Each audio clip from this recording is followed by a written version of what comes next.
Ladies and gents, we're kicking off our brand new series, What's Happening Wednesday, the series where I'm basically going to give you guys an industry perspective on all the happening in the gaming news world. Okay, so we're going to cover a ton of things, and I thought, what better thing to start off covering, given that we just beat Elden Ring base game and DLC.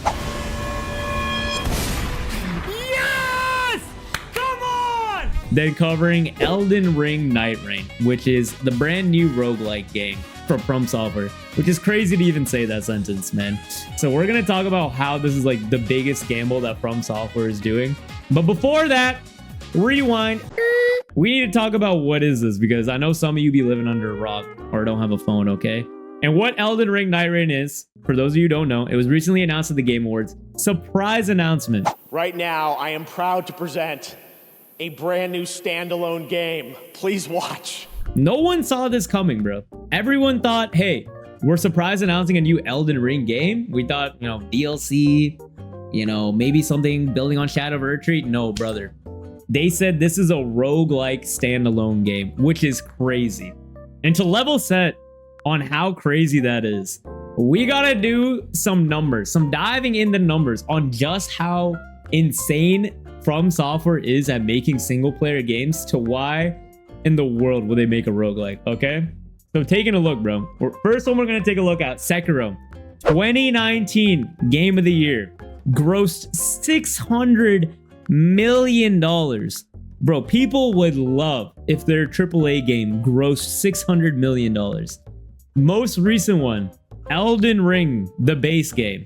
200, or not 200, but 2 billion. Okay, this is easily their most popular title of all time, right? But the one that stands out to me, which is why it's so pertinent to Elden Ring Nightreign, is the DLC that came out. Elden Ring Shadow of Retreat is a $40 DLC. To access it, you need to have the $60 base game, and you need to play about 3/4 of Elden Ring base game to play it. This came out in June, and this is already tracking 200 mil in gross revenue. Bro, there are AAA games that have been released for a lifetime that haven't hit 200 mil. Okay? The fact that a DLC for Elden Ring is at 200 mil right now, and it hasn't even been out for a year, is crazy. So you guys can already kind of get a lay of the land and an understanding of like just how successful and good they are at making single player content in games. So why in the world are they making a roguelike? It makes no sense from like a business perspective. But to answer that, we gotta introduce a new partner into the scene, all right? A new player has entered the fold, okay? And that player is Sony, our good friends Sony. And why Sony is important? We already know Sony is similar to FromSoftware, where they make a ton of single player games that are bangers. That's like their bread and butter, dude. We got God of War, we got Last of Us, recent Game of the Year winner, Astrobot. Like, these guys have this figured out, just like FromSoftware. And actually, like, FromSoftware and Sony have a really close partnership. So close, in fact, that recently, for those of you who don't know, Sony bought more shares of Katakawa, which is the company that owns FromSoftware. So FromSoftware isn't its standalone company. They're owned by this company called Katakawa, which Sony actually owns a percentage of.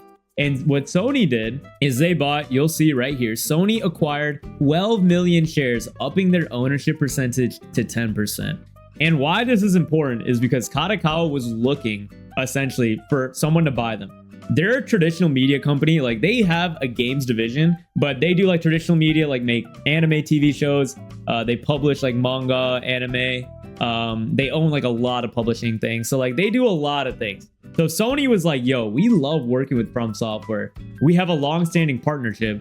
We don't want someone to come in and take that away, because Sony's all about those exclusives, that good exclusives. All right. And so they upped their percentage. They now own 10% of Katakawa, which is them basically telling the market, yo, you stay away.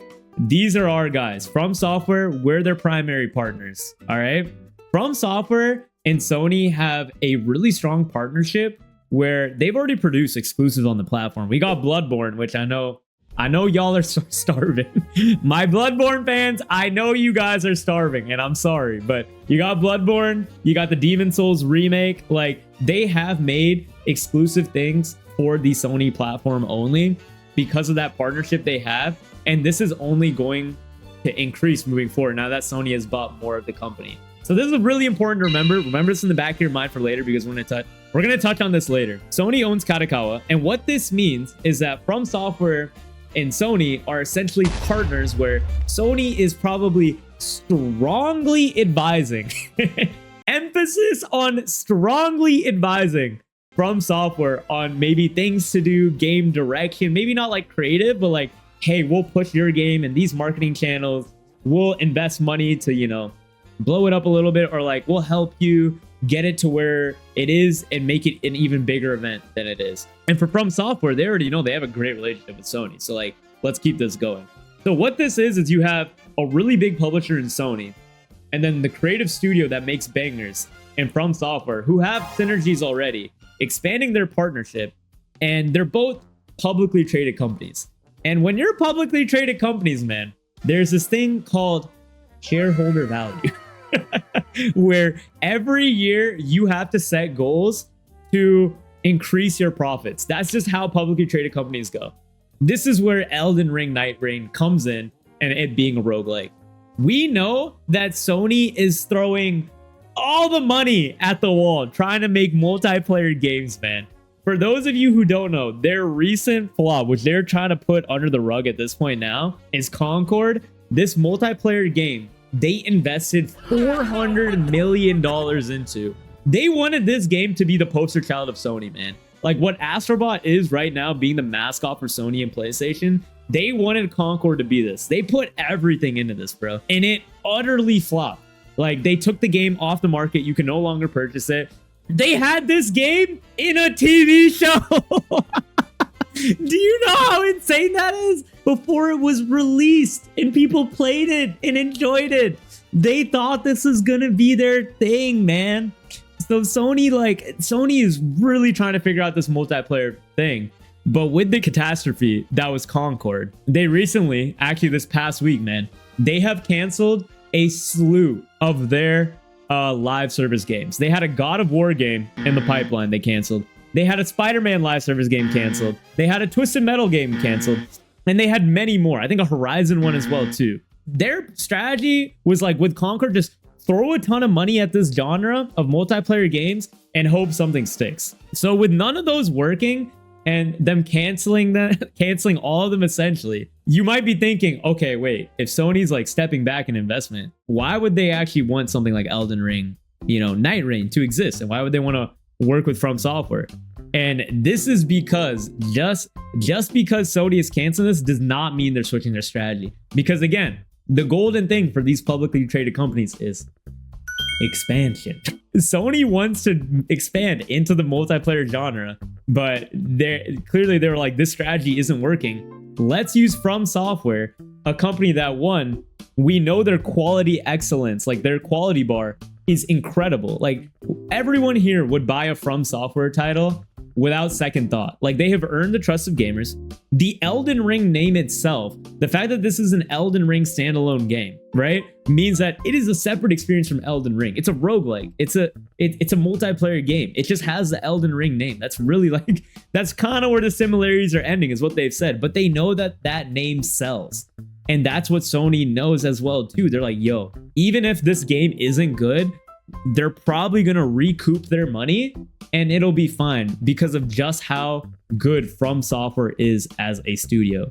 So Sony's looking at FromSoftware. FromSoftware is looking at Sony, and they're like, yo, with the brand we have, the reputation we have, and what you're trying to do, let's release this roguelike multiplayer game, which, you know, on a separate note, roguelites are an incredibly popular genre right now. Like, recent Game of the Year nominee that we all love, Balatro, roguelike card game, all right? Popped off. We got Binding of Isaac. We got the Hades games. We got the PlayStation exclusive Returnal, man. Like, These games are all immensely popular and people want more roguelikes. Like, this is a genre that's growing and it's continuing to have investment. So it all makes sense on paper, right? So with the launch of Elden Ring Nightreign, right, there's going to be a lot of ripple effects in how this actually impacts both Sony and FromSoftware. For Sony, they're looking at this like a test case, okay? This is not their big play on trying to enter the multiplayer market and live services. What Sony wants to do here is what I mentioned earlier that you're supposed to keep in the back of your head, is their idea of exclusivity. Sony is going to look at Elden Ring Nightreign. They're going to be like, if this goes well, we could make a multiplayer exclusive game, maybe a multiplayer roguelike in the Bloodborne universe, or like another IP, or start a new IP, where we can make it a PlayStation exclusive and further incentivize people that they have to buy PlayStation consoles to play this genre. Because of that partnership that they have with FromSoftware and that expectation with the fact that they've upped their ownership percentage in Kadokawa. So for them, this is them watching this literally like hawks and hoping that FromSoftware has nailed this formula down so that they can replicate it in the future and essentially create a whole new branch of their market where they're in the multiplayer space. Because at the end of the day, a successful live service multiplayer game can make as much money in 1 year as your successful single player game could make for its whole lifespan. Put that, like, Genshin Impact, I believe, makes $1 billion in revenue a year. To put, like, dude, Baldur's Gate, for the life of its lifespan of it, made, I think, like 600 to 800 million. So Genshin Impact, a live service game, is clearing a game of the year in 1 year of like revenue and the lifespan of a game of the year. So that's the perspective of like, yo, this is why they want to get into this genre so bad. And for FromSoftware, their perspective is, we've already figured out single player games. We 3 to 5x our revenue in terms of our expenses on each single player game we launch. Like, they have single player games down on log. It is no worry, no stress at all of them. They know if they release it, they're minting money.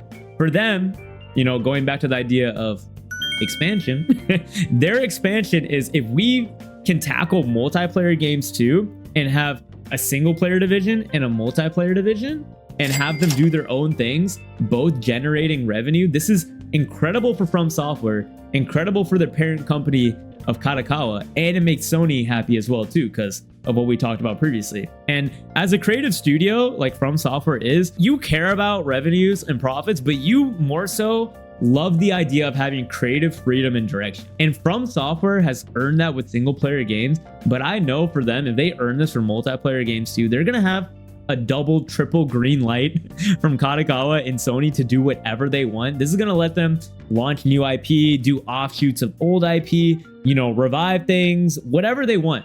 No one's going to ask any questions because they know their money is going to be made back. Bottom line is, Elden Ring is a huge gamble for both FromSoftware and also for Sony. But if this gamble pays off, these two companies are going to be fundamentally changed and their strategies are going to be impacted in the long term for forever. And we're going to have to all watch it with close eyes, okay? But that's a wrap on our very first What's Happening Wednesday. Thank you guys so much for listening. I hope you enjoyed and you learned something. Thank you so much. And we'll have to do it again. All right. All right. Bye. Bye. Bye. Bye.